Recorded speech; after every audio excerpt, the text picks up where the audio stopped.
I wanted to make this video as a little shortened version of my other video, which goes into great detail about how to disassemble and deep clean a lot of your components for the SportKeg. So today what I just want to do is a quick start guide. What happens when you first receive your new SportKeg combo package, and how to get started right away. So one of the first things you'll know when you take this all apart is inside your cooler there's going to be 2 ice packs. These ice packs, you want to go ahead and put them in the freezer a day in advance. So go ahead and stick them in the freezer now so that we can get this party started tomorrow. Okay. About putting these in the freezer, it's best to put them in flat with the freezing gel evenly distributed inside there. If you freeze them standing up, all the gel will run down to the bottom, and then it'll freeze with fat on this side and skinny on this side. Don't freeze it like this. Keep it flat as possible. If you have to fold it once because you don't have room in your refrigerator, okay, so be it. But just remember that when it comes out, it's going to be stiff, and you're not going to be able to get it to form around your keg very well. So there's that. Then the next thing you want to do is, while that's in the freezer freezing, is get these whatever tap kit that you ordered. You might have got a tap 1, a tap 2, or a tap 3. If you got a tap kit, go through and wash it all with soap and water. Make sure it's all good and hot soapy water. And if you have also, if you want to, after you've cleaned it, you can use a sanitizer. Now, bear in mind, this is not a cleaner. It doesn't remove food particles, or it doesn't remove anything. It just it sterilizes. That's a good option, but there won't be anything like a particle inside these when they come to you. But after you've used them a couple of times, you might start to get some buildup or some beer that may have dried up inside there.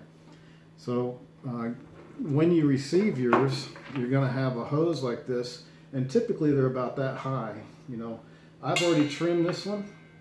You want to cut it to just maybe an inch or 3/4 of an inch higher than the keg actually is. The reason that they're long like that is for people who buy the 10-liter kegs, which are much taller. But what you don't want to do is you don't want to have it left full length, because what can happen is maybe this won't be at the bottom anymore, and you'll suck air instead of beer. And so the great thing about this is that you can put your SportKeg, just lay it on a shelf in your refrigerator, and the little weight at the bottom will always make sure that you're drawing beer from the bottom of the keg, and that makes it so you don't have to buy a kegerator. You can just put this right inside and it doesn't have to stand up straight. It can stand up sideways. So we're going to soap and water with everything and get it all nice and clean. So now fast forward to the next day. These things are frozen, and you put it all together inside your cooler. I find it easier to put the keg in first.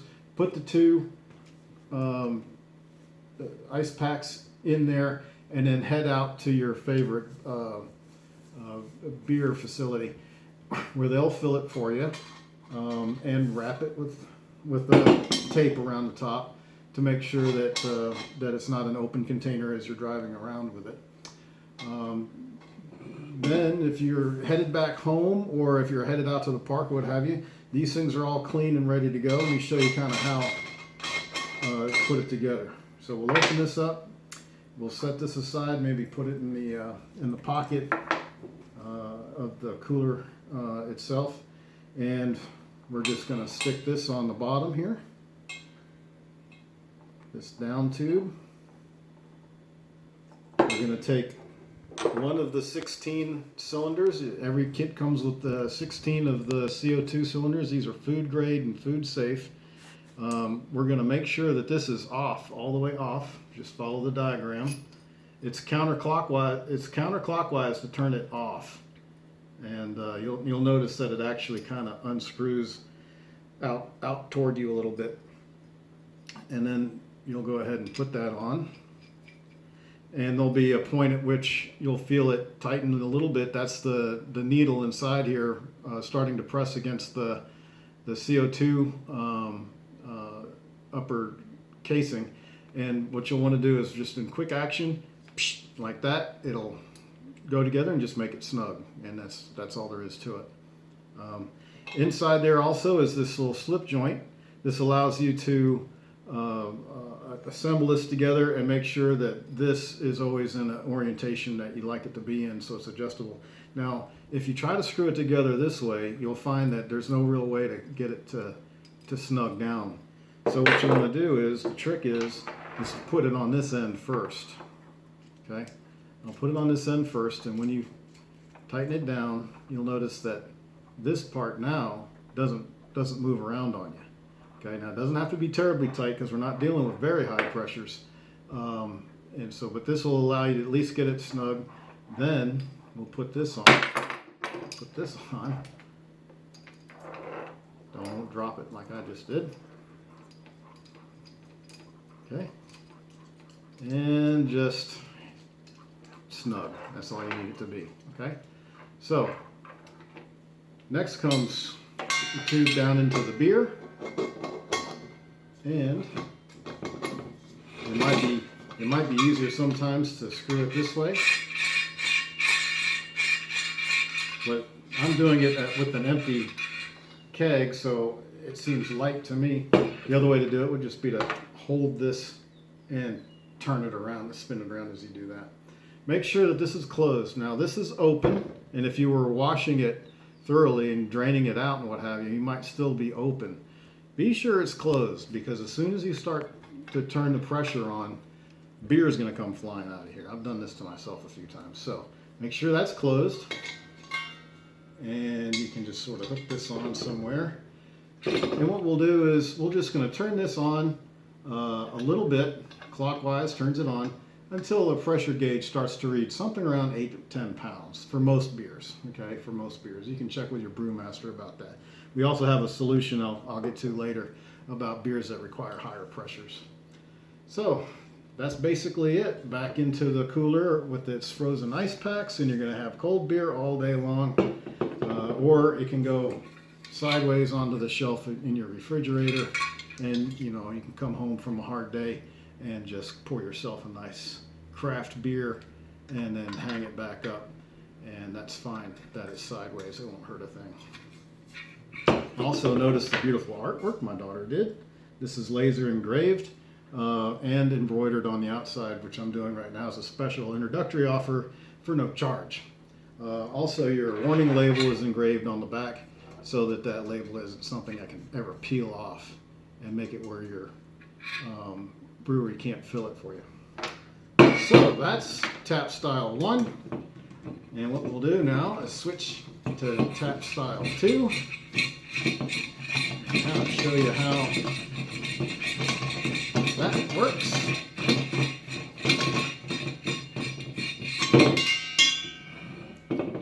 So if you got tap style 2, it's going to have quick disconnects.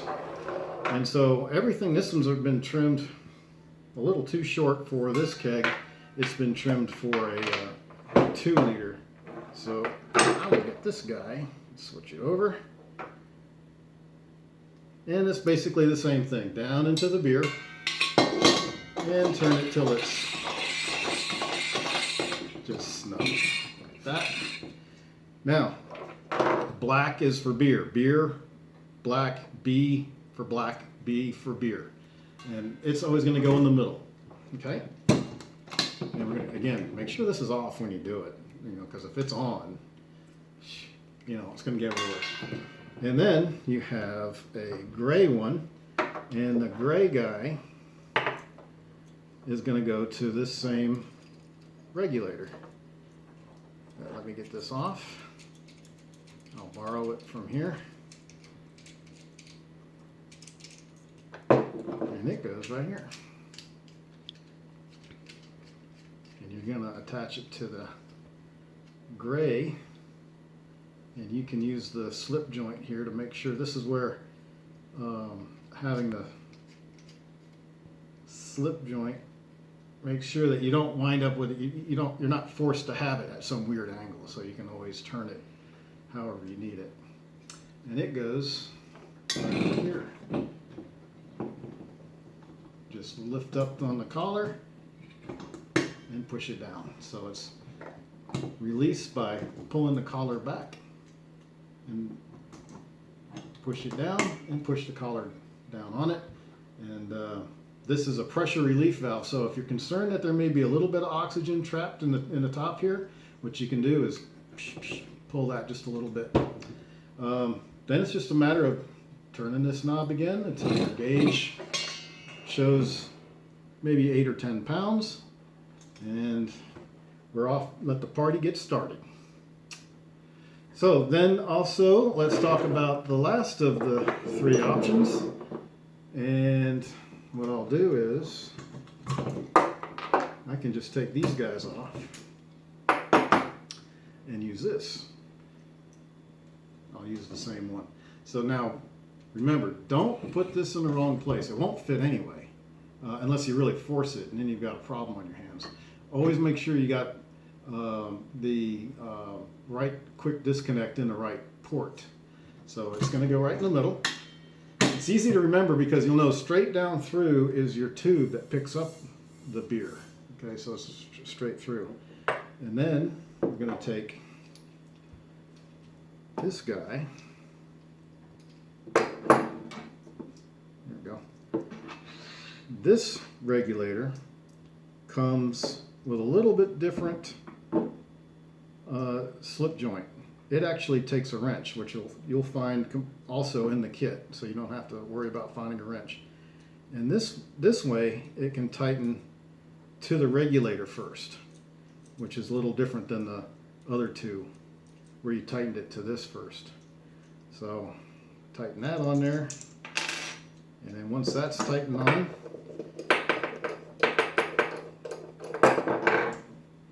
make sure you don't lose your little rubber gasket that's in there, the little black O-ring. And then this guy goes on.